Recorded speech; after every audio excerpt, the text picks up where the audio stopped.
It's live? Okay. Good evening. All right, we're back in Genesis chapter 1. We got 2 weeks ago, we got a whole whopping one verse done. We're going to get more than that done tonight, I promise. I mean, all we got to do is get two in, right? And we've done more than last time. All right. I will, but I probably won't share the notes, and either I'll break them up and share them in increments, or I'll figure something out on that. I don't want to share notes that topics I hadn't got to, because then y'all will print them out and just be staring at the notes and not listening to me. So yes, I'll get to them. Maybe we'll do it by chapter or something like that. Uh, so. Um, So 2 weeks ago when we went through verse 1 of chapter 1, we discussed the theories that there are on creation. The first one was the Big Bang theory, which other than saying that God said bang and there was a creation, other than that, the Big Bang theory is very flawed, because it assumes that we won the cosmic lottery as far as the creation of the universe. And then there was the day-age theory that believes that each day of the creation narrative is not a literal 24-hour day, so you can make it whatever length of time that you want to make it. Then there's the gap theory that believes there is a gap of time, an indefinite amount of time between verse 1 and verse 2. And many people that believe this believe that the fall of Satan was the reason is what took place, or the event that took place during this gap. Then there's theistic evolution or evolutionary creationism, and that is trying to merge the creation account with evolution, which is, I feel like, a terrible idea, and unfortunately that's what's taught in the Catholic Church, or that's the belief in the Catholic Church. And then the last is young earth creationism, and that is what I believe best fits what the Bible tells us, and that the creation took place in 24-hour literal days to make up creation. And then we went the bulk of last time going through and looking at the timeline that we're given through the genealogies in the Bible to see that the earth is almost right at 6,000 years old, roughly. And I feel like we have a shelf life of this earth of 7,000 years. 1,000 years is for the millennial reign, so I feel like we are right on the cusp of the rapture of the church.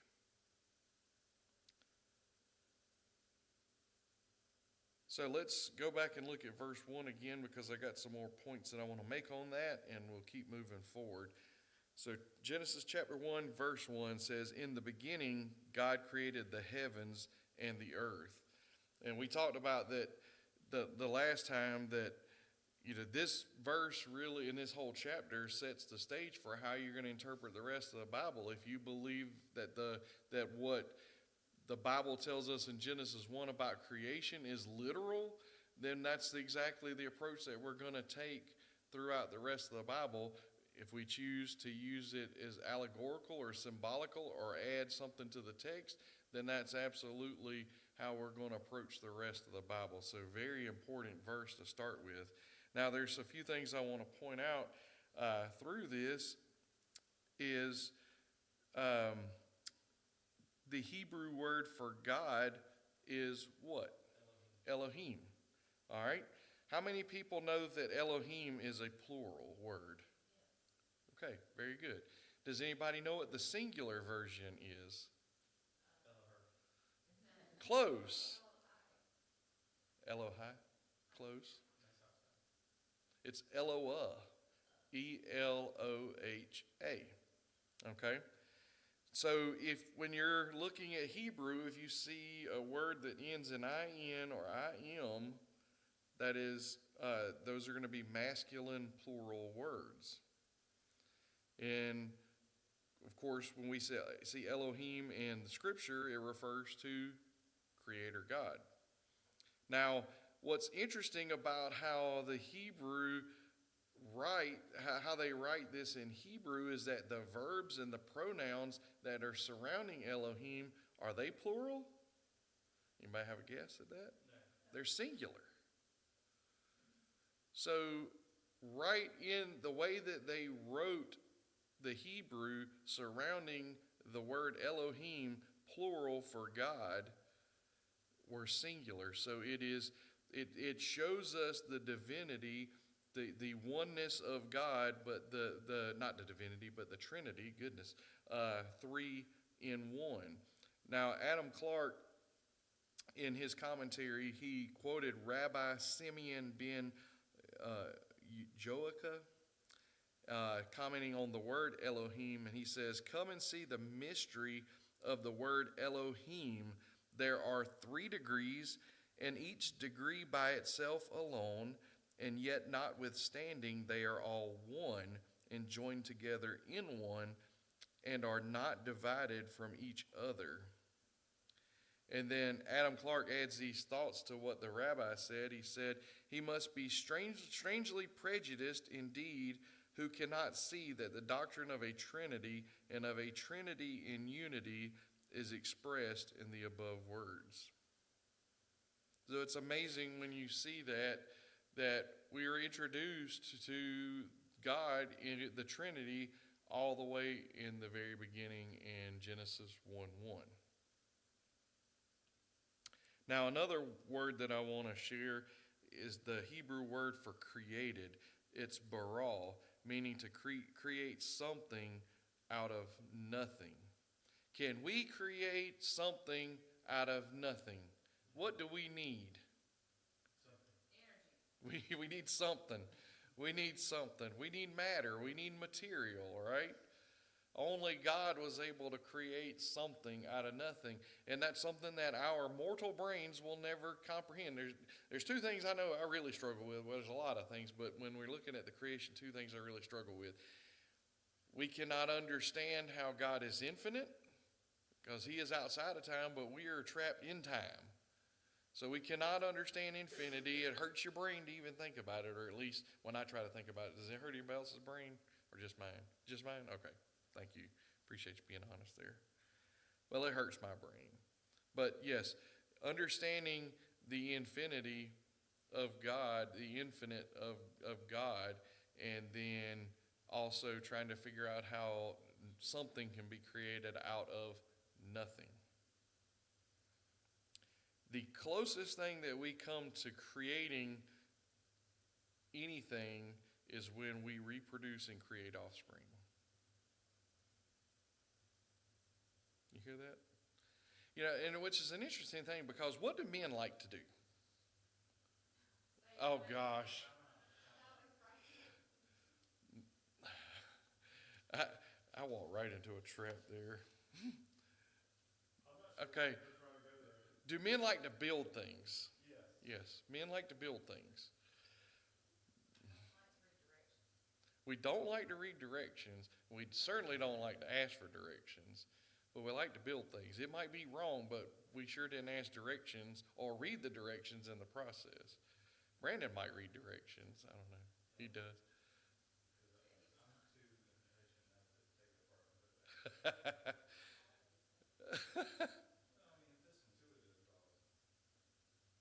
But that's something that man takes pride in, is being able to build things. But in the long and short of it is that we don't really get to build anything, and anything that we do build, unfortunately, a lot of times it ends in disaster, does it not?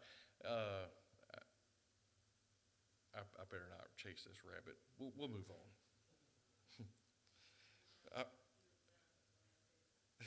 Yes. Well, I was thinking more like the church in general and tradition, and how it's really messed things up throughout time. That's actually what I was going to in my head, but I was just going to be careful to not take us down a rabbit hole there.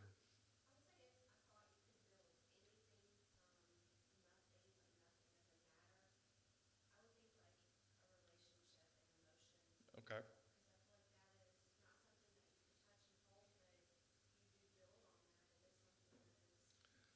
But that was something that was already divinely created for us. That's why God made man and woman, made male female, for that reason. And which is interesting because, and we're getting ahead of ourselves here, but the order of creation and when woman was created is very much important in that regard. So we should get to that tonight, hopefully.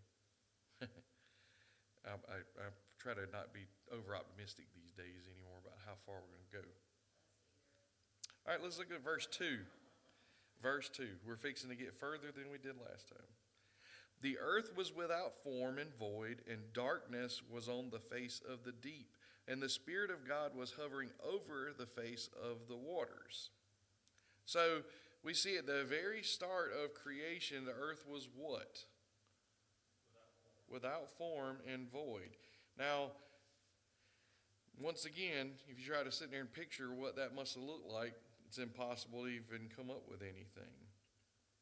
Now, so we're going to see the transformation going from the earth being without form and void at the very beginning to 6 days later, creation being called very good. So this creation that was going to be called very good 6 days later had a lot of work to be done. And we see that the earth was in utter darkness.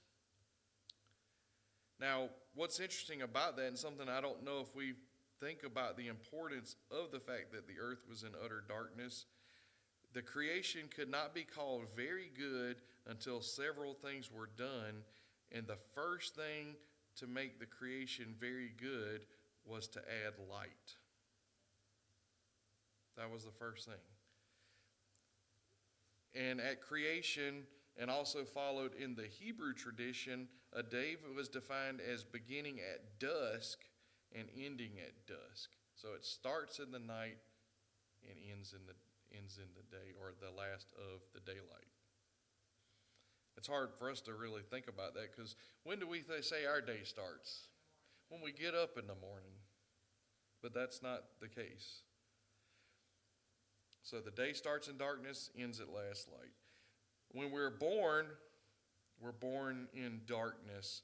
We're born in darkness because we inherit a sin nature. Chaos. Yeah, we enter into chaos. If you've ever been in a delivery room, you know it's all chaos at that moment. So we must be brought into the light, and there's only one that can do that to bring us in the light, and that is the Holy Spirit. Now, some people interpret the darkness in verse 2 as the fall of Satan and the angels that rebelled with him. I personally do not think that is the case. And to be honest with you, the more I study God's word, I'll be honest with you that I don't think that Satan fell until after man was created and God blessed man. If Satan thought that he could be God and wanted to be God, the relationship that God had with man had to really disturb Satan.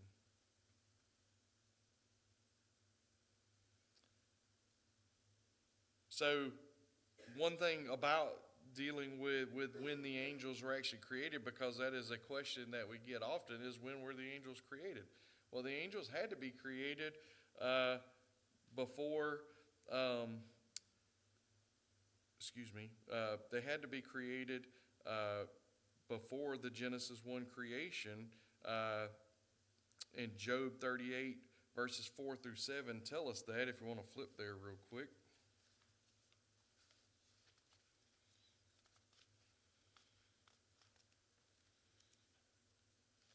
Well, if I go a little bit further here.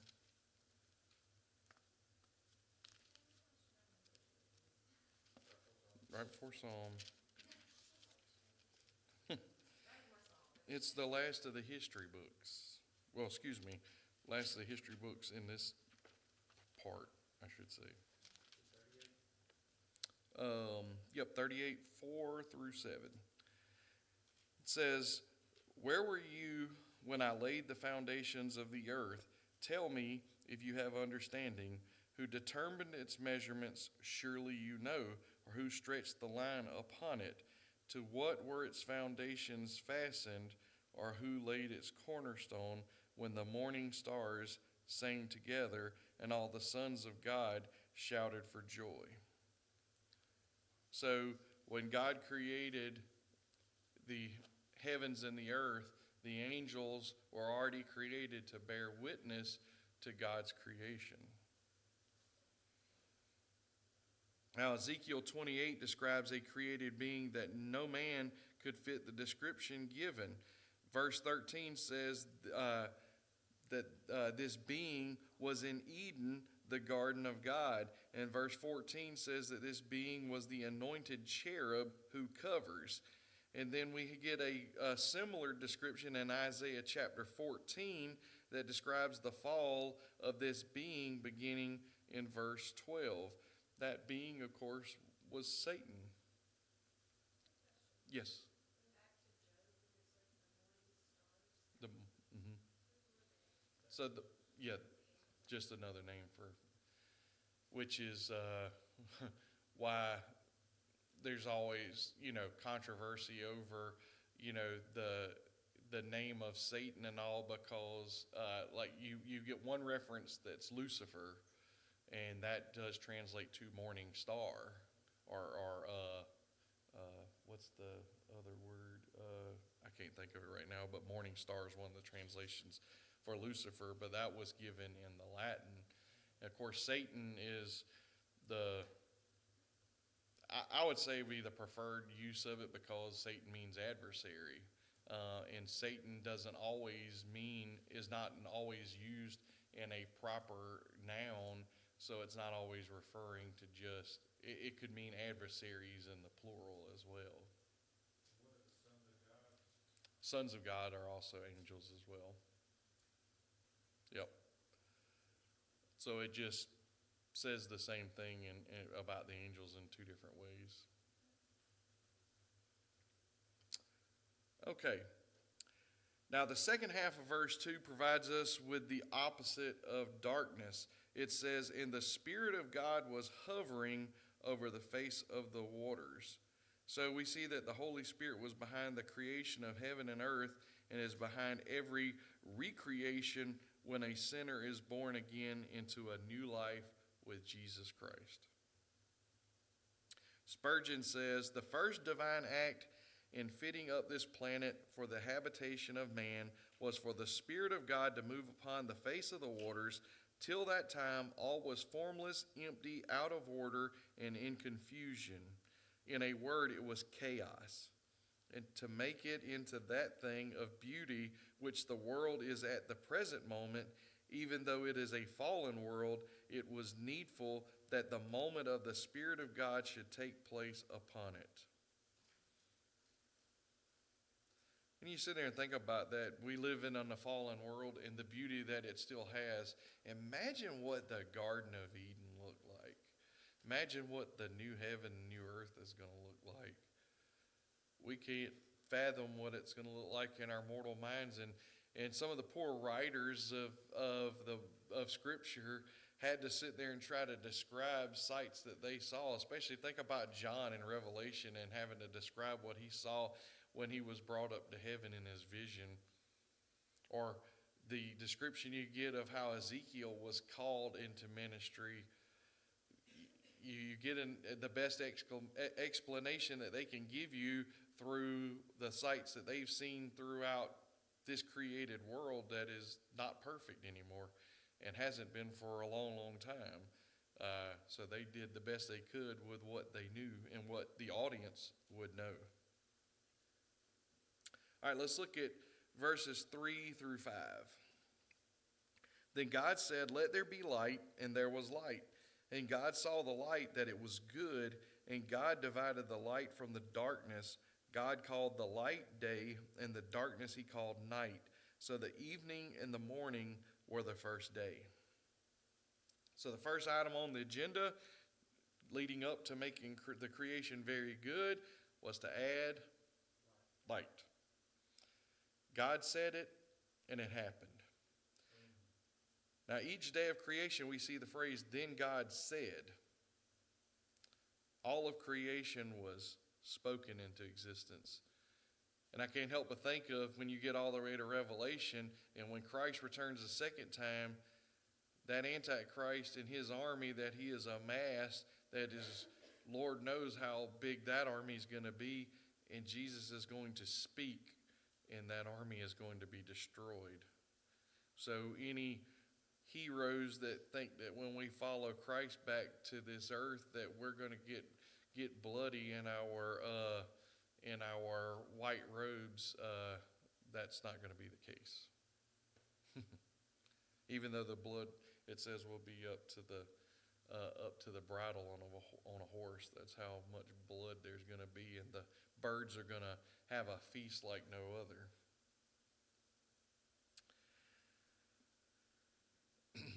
So, God speaking all of creation to existence is just a show of God's all-powerful characteristic.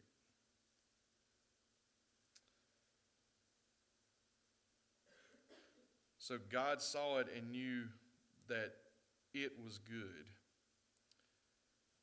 Now, the interesting thing about on this day is that there was light, but does the scripture say anything about the sun? Not the sun, S-U-N. So where was the light coming from? It was coming from the sun, just not the S-U-N, the S-O-N, the sun.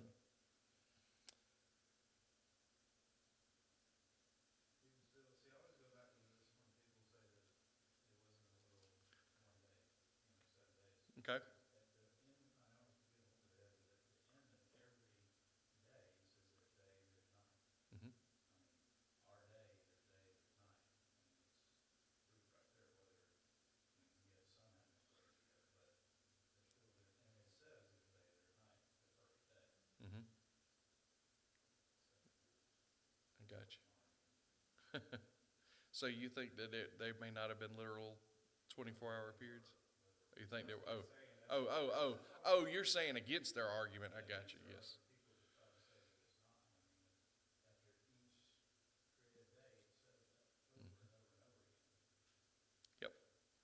So what's the difference in the word night and, or we're not there yet? Never mind. Right, did you read Yep. verse 5? You did. I did read to verse 5. So what's the difference between the word night and the word evening? That is a good question. I'd have to look that up in the concordance. So night says, from the same, blah, blah, blah, sharply as this, the weight of the light is night figuratively as lexicon says just night opposed to day, a gloom, protective shadow, brightness of the evening.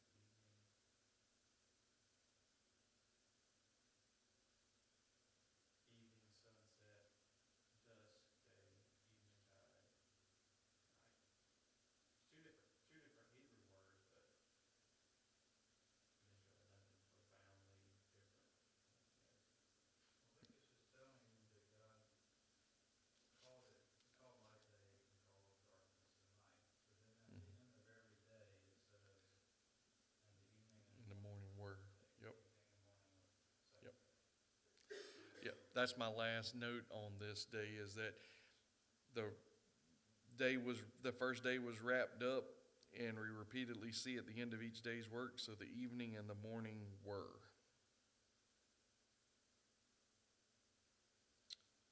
All right. So going back to the sun, S-O-N, being the light here at the very beginning of creation. So that's just confirmation all the way from the very beginning that the light of the world is not the sun, S-U-N, it's the Son, S-O-N, Jesus Christ. He is eternal. Anybody, any cult religion that wants to say that Jesus was a created being, the proof is right here in the first chapter of the Bible, proving that Christ was here all the way from the very beginning. Absolutely. Yep. Absolutely. In the beginning was the Word. All right. Now, you see a lot of parallels in Genesis and Revelation, the beginning and the end. And one of the things dealing with light is that after this earth that we live on now, once it passes away and God brings down the new heaven, the new earth, and reveals the new Jerusalem, we see in Revelation 22:5 that darkness will not exist, but there will be no lamps or the sun sun. Because once again, it's going to go back to the very beginning, and Christ will be the light. So the first day of creation could not be complete without making the first day a functional day. God divided the light from the darkness, giving names to each. The light is day, the darkness is night. And then the events of the first day are wrapped up with, so the evening and the morning were, as we continue to see.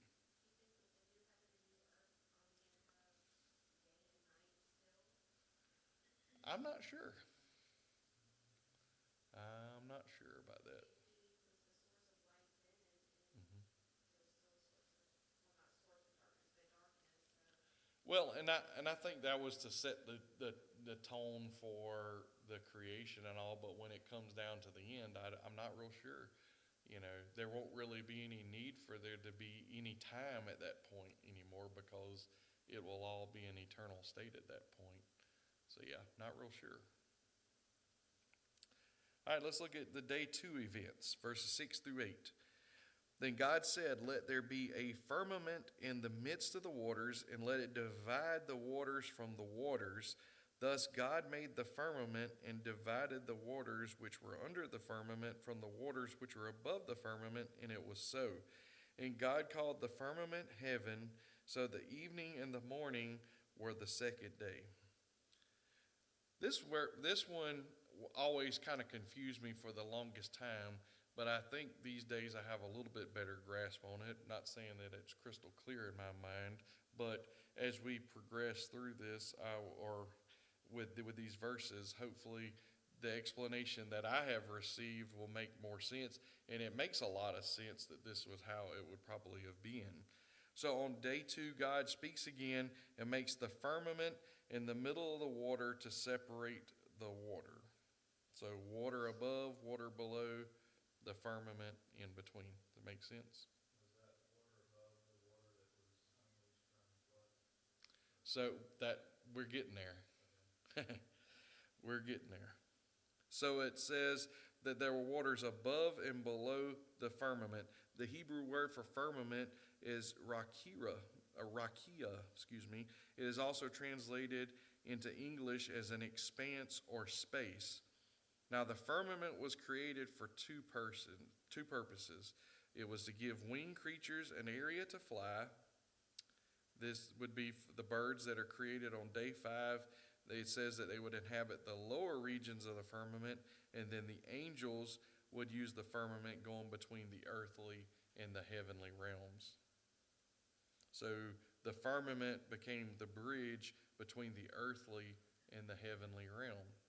Now, I don't want to go on too much of a tangent here, but I believe this right here explains why people are so fascinated with aliens. There's no such thing as aliens. I believe that it is spiritual beings. Whether it's demons, fallen angels, whatever. I believe that what people may see is possibly spiritual beings traveling between the two realms.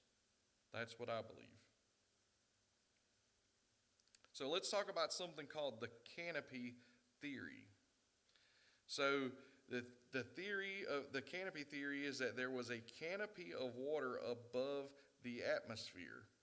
Now this canopy would have remained until God brought the flood in Noah's day. And so when the flood occurred, the canopy either collapsed on the earth. This would have aided with the flooding, because that means that the water would have been coming from above, and it also would have been coming from below as well, which would help explain how the earth would flood in its entirety all the way above the top of the highest mountain peaks. And if you continue to dive further in that, the belief is that the earth, all of the land was one whole mass, and then it broke apart in the flood.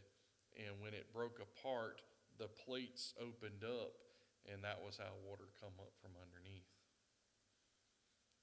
when you see what they've discovered in the oceans and the great depths of the oceans, and seeing how those plates and all shifted and all that, whatever it was, of course, secular scientists don't want to use the flood as a reason for a lot of the things that took place, but that is the only explanation. How else can you find fossils of sea creatures at the peaks of Mount Everest? There had to be a global flood to account for something like that. So either the canopy collapsed on the earth, or it could have dissipated into space. Now, this also could explain the average lifespan of those before the flood and those after the flood, because when we look at the narrative, we see that the ages drop drastically real quick.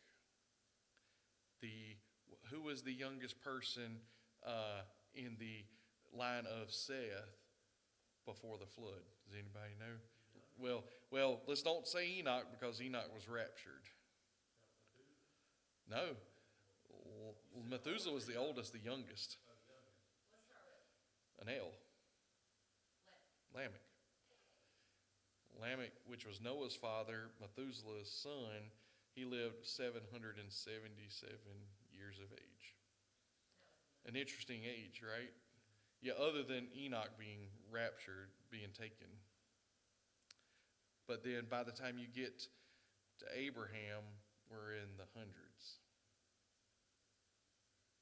So it would make a lot of sense. Now, Henry Morris gives his take on the effects of a vapor blanket over the earth, and I find this very fascinating. He said, the waters above the firmament thus probably constituted a vast blanket of water vapor above the troposphere, and possibly above the stratosphere as well, in the high temperature region known as the ionosphere, and extending far into space. It would make Earth one large greenhouse that could maintain a uniform temperature over the entire Earth. That would have been awesome. Not extremely hot and extremely cold. Paradise is what I imagine it felt like. Well, see, that would be debate in a fallen world. Like, I would say like 60 to 70 in that range would be perfect. Now, Naya would probably want it a bask 80, probably. Let's see, okay. Yeah, I know, that would be sweating. So, but imagine if the temperature was set all the time, though. I think everybody would be acclimated to that. So, eliminating temperature variations would eliminate heavy wind and not allow rain cycles to form. So, and vegetation would be lush. It would look like a tropical rainforest, and that would be over the entire world. Instead of rain providing the moisture, it would be received by an evaporation and condensation cycle, causing heavy dew and ground fog, and that's how the ground would have been watered.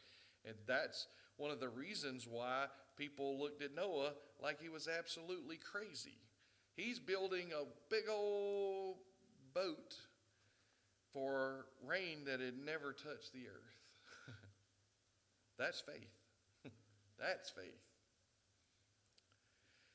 So with this blanket of moisture above, UV rays, cosmic rays, and other energies that are destructive to Earth and also its inhabitants would have been completely filtered out.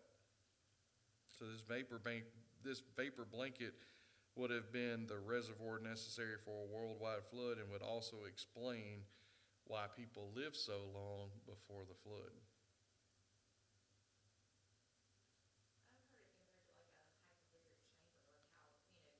Yeah. People in hyperbaric chambers, they're able to regenerate very quickly, and healing happens very quickly and all.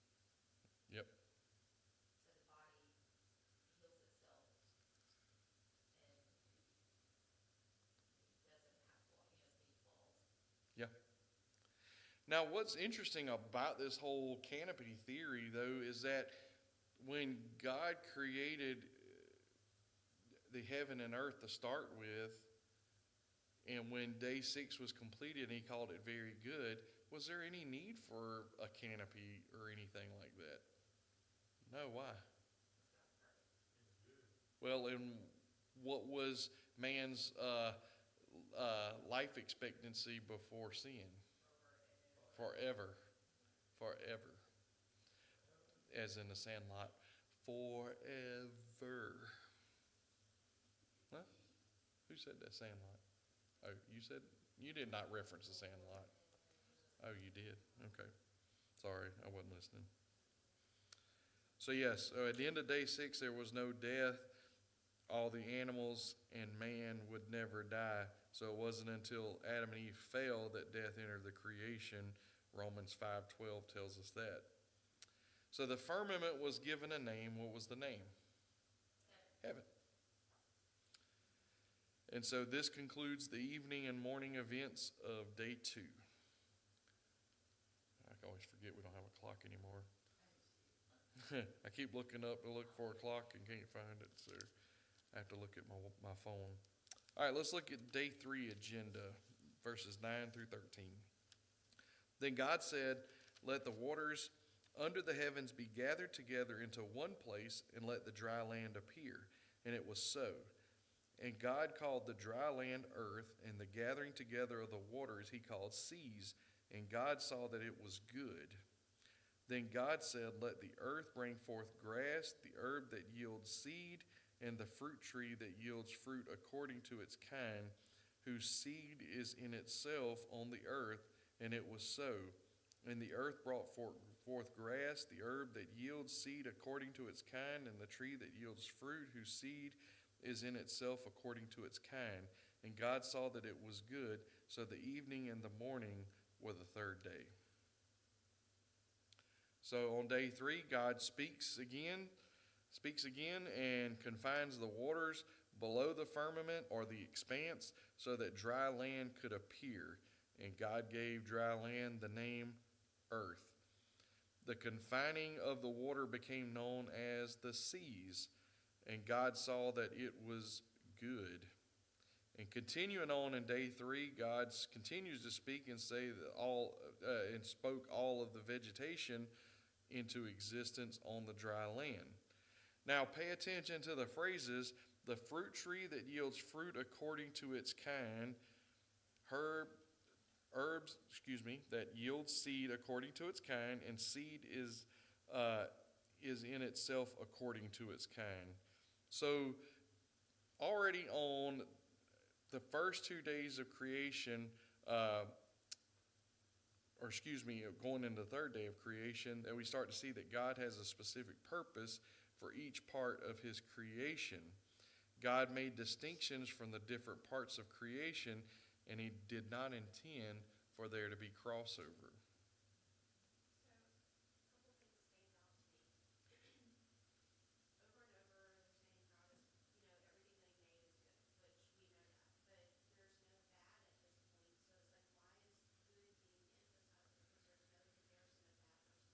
I think that's the importance of it, though, is that everything that God created was perfect. It was man that messed it up, but God also alleviated the situation by sending a Savior. Well, you gotta keep in mind that when it was written, there was already sin in the world. Right. There's a difference, so Moses is kind of reiterating Mm-hmm. that. And what's amazing is you follow the entirety of Genesis, well, really the first 5 books, but especially Genesis, because Moses is having to tell a story after all of it has taken place. But you have some parts where you get a lot of details on an event, and then you get places where you get very, very little. When we get the very, very little, we have to do a lot more studying and figuring out what the original audience knew about the situation so that we can understand it the way they would have understood it.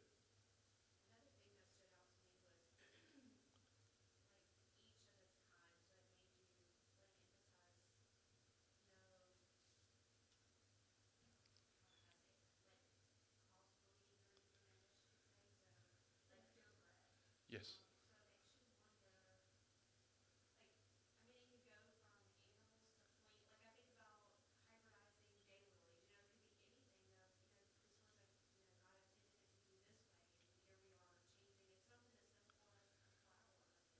Yes, in which and my mind goes in all kinds of directions when I think about that but this set a precedence in his distinctions amongst everything.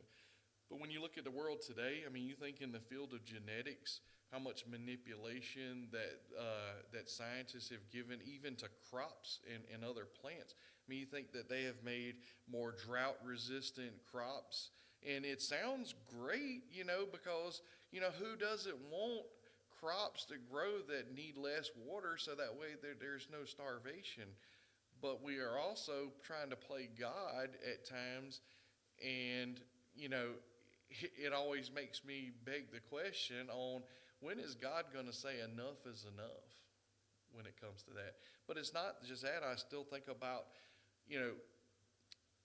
when I was younger, I used to study a lot of mythology and all. I found it fascinating. Now, what I've come to know or understand myself over the years is that the stuff that you read in mythology is actually, there's fact in there, but unfortunately they're telling a twisted story, because you can trace all this stuff back to the events before the flood, and you can trace all the events all the way back to the Tower of Babel as well after the flood. And at the confusion of the languages and the dispersion of people, all of those same stories were told in different cultures. The names changed with the language change, but the story stayed pretty much the same. And those are the stories that you find in mythology. But when you go and look at mythology, there were all of these creatures that were created through the mythology accounts that were hybrids. Like take, for instance, a centaur. A centaur is a hybrid between a horse and a human. This is the kind of stuff that mankind created in their minds, and we'll get to more of how all this stuff come to be as we progress through the Genesis narrative. It just completely floors me when you start to put the pieces of the puzzle together, that some of this stuff that, they're telling a story, but they're telling it from the side of the wicked.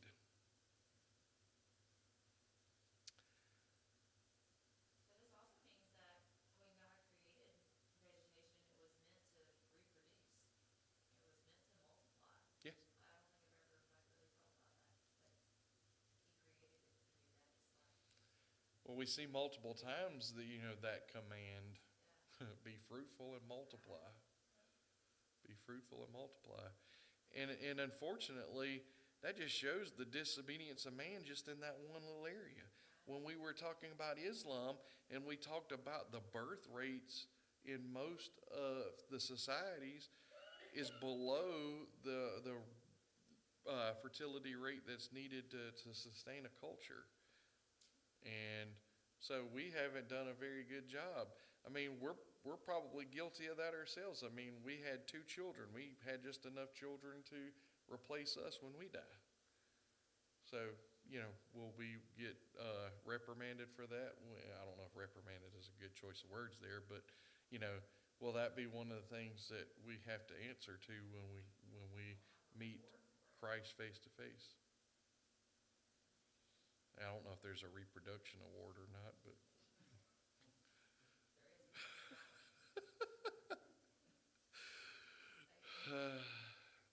where we go sometimes. All right. So the vegetation was composed of grass, herbs, and fruit trees, and to each kind as good. Enduring Word says this about the phrase according to its kind. This phrase appears 10 times in Genesis chapter 1. It means God allows variation within a kind, but something of one kind will never develop into something of another kind. And once again, we had day and night and vegetation without the creation of the sun. The light was still coming from the sun, S-O-N. Also note that the vegetation did not begin as seeds, but as full-grown plants and trees. So that age-old question, what came first, the chicken, chicken or the egg? Excuse me, I was about to butcher that. I was going to say the chicken or the hen. It's bad. Sorry, it's been a rough day. If y'all want to hear about me wasting 2 hours of my life, I'll be happy to share that for you afterwards. How figured out I need to write stupid on my forehead today. But anyways, um, that's a whole nother topic. So yeah, so that answers the question on what happened. I had to make a note of this example. So when we built our house years ago, we didn't have the Augusta National budget for our landscaping. So we had to go out and buy small plants and had to throw out grass seed because sod wasn't in the budget. And also, our stuff had to grow up over time, and growing grass in sand is a lot of fun. If when something happens at the Augusta National, for instance, lose a tree. What was it? Was it 2 years ago when the tree fell on like Saturday? It was Friday or Saturday evening, and they had the whole field in and grass over it, and it looked like it never happened by the next morning.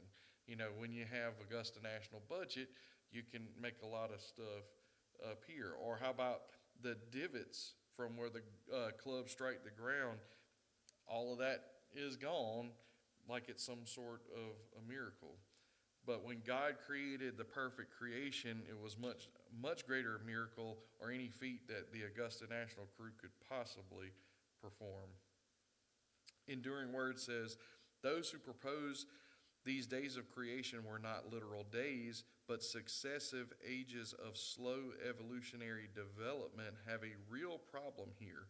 It is hard to explain how plants and all vegetation could grow and thrive eons before the sun and the moon. No modern evolutionist would argue plant life is older than the sun or the moon, but this is what the Genesis record tells us. They were able to thrive before the sun and the moon were created, even if it was just for a day. All right, let's see what time it is. 7:57. Y'all want to stop there, or y'all want to do one more section? It won't take long to do day 4 if y'all want to do that real quick. All right, let's do that. Verses 14 through 19. Then God said, let there be lights in the firmament of the heavens to divide the day from the night, and let them be for signs and seasons and for days and years, and let them be for lights in the firmament of the heavens to give light on the earth. And it was so. Then God made 2 great lights, the greater light to rule the day and the lesser light to rule the night. He made the stars also. God set them in the firmament of the heavens to give light on the earth, and to rule over the day and over the night, and to divide the light from the darkness. And God saw that it was good. So the evening and the morning were the 4th day. So day 4, God speaks again, and the lights in the firmament were created. The light that came from the sun, S-O-N, was now going to come from created bodies. And the purpose of the lights in the firmament was to divide the day from the night, for signs and seasons, days and years. The greater light, the sun, S-U-N, to rule the day. The lesser light, the moon, to rule the night. And then the stars as well. So scientists want to tell us that it takes years for the light from various stars and galaxies to make it to the earth. Well, I would have to disagree. Just like all of the vegetation came fully blossom, ready to go, I believe that when God created those lights, they were visible on earth from the very beginning. All of creation was made to glorify the Creator.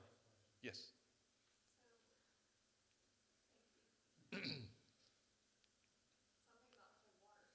Okay. Yep.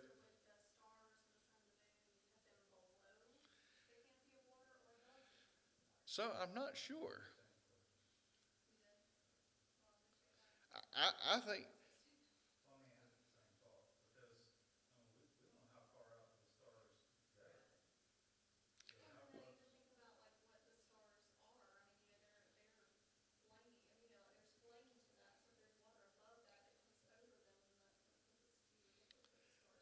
So I think that the body, the canopy would have been in the lower layers of the earth, the outer earth or the atmosphere of the earth. And so the stars and all that would have been past that. And of course, since the flood, that water canopy would have been gone anyways. So, yeah, I mean, that's what I believe, that it would have been the case, that the stars would have been past that. But it wasn't that, I mean, just think of it as really, really, really humid air, in between the space. So it's not that you still couldn't see past that, it just would have been very heavy moisture between the two. What about, that's in verse 16, talk about creating the sun and the moon, and then it just kind of adds, and he made the stars also. Yeah, I know. Yeah, like an afterthought or something, I know that sounds bad, but, well, It's just how great he is, it's just, and stars. but and I sit there and think about it though, and it just once again just shows you how lost the world is though, because everything in this creation is a tool of worship for people. You think about Earth, Gaia worship. We have Earth Day and stuff like that. And I'm not standing up here saying that we need to trash the earth, because God made us stewards over the earth, so it's far from that. But to take it and put it up on the pedestal to be worshiped, and all it is part of creation from a perfect God, you're robbing yourself of the joy of worshiping the one who created all of it, that wants to have a personal relationship with us. I mean, that alone should just floor us all, that the creator of all of this knows us by name and wants a personal relationship with us. And we don't even want to give God the time of the day a lot of times. But yeah, to think about the sun and how many people worship that, or the moon, the stars, and think about all the perversions that come along with that, like astrology. It's crazy. So once again, God saw what he created as good, and this wrapped up day 4 creation activities. Enduring Word says, when considering all that is necessary for the sustenance of life as we know it, there are few planets able to support life. Considering factors such as our galaxy type, star location, star age, star mass, star color, distance from stars, axis tilt, rotation period, surface gravity, tidal force, magnetic field, oxygen quantity in atmosphere, atmospheric pressure, and 20 other important factors, the probability of all 33 occurrences happening on any one planet is 1 in 10 to the 42nd power. The total number of possible planets in the universe is 10 to the 22nd power. Talking about hitting the cosmic lottery. We didn't hit a cosmic lottery. We have a perfect creator.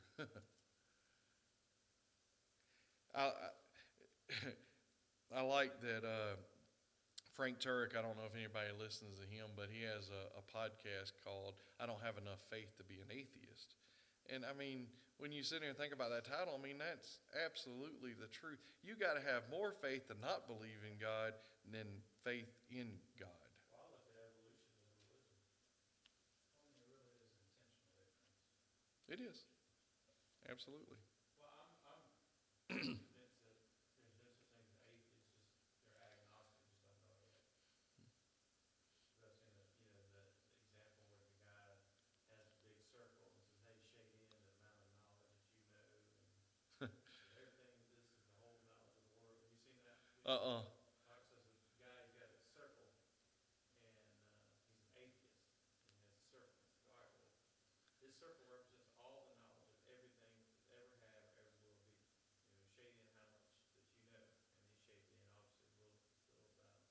It says, well, who's to say that there's something out here that's other knowledge that you don't have that will represent or to prove that there is a God and you just haven't found it yet, or something like that. It's better than that, but that's the guy. Very good. Any questions or comments? We made it through 4 days of creation. That's right. All right, will you get ready to, or do you have a question or comment?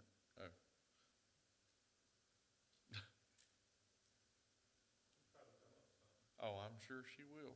Yeah, I'm on the chat to explain what you said about circles. I'll find a video.